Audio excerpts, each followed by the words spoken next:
Good morning everyone, সবাইকে স্বাগত জানিয়ে আজ আবারও দারুণ স্বাদের একটা রেসিপি নিয়ে চলে এসেছি, যেটা বাচ্চা বড় সবাই খুব পছন্দ করবে আর সবারও খেতে খুব ভালো লাগবে।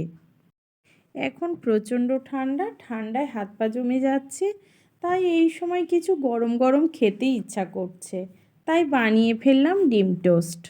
হাতে কম সময় থাকলে টিফিনে এই রেসিপিটা বানিয়ে দেখতে পারেন। পুরো ভিডিওটা শেষ পর্যন্ত দেখার অনুরোধ রইল। এখন এখানে 3টে রুটি নিয়েছি। রুটিগুলো মাঝখান দিয়ে কেটে কড়াইয়ের মধ্যে এপিট ওপিট ভালো করে লাল লাল করে সেঁকে নেব। এখানে একটা বোল নিয়েছি, বোলের মধ্যে একটা ডিম ফাটিয়ে একটু পেঁয়াজ কুচি লঙ্কা কুচি দিয়ে ভালো করে মিক্স করে নেব। কড়াইয়ে দিলাম তেল, এই তেলে দিয়ে দেব মিক্স করে রাখা ডিম। এই সময় আঁচটা একটু কমিয়ে দেব। এবার দিয়ে দেব সেঁকে রাখা রুটি।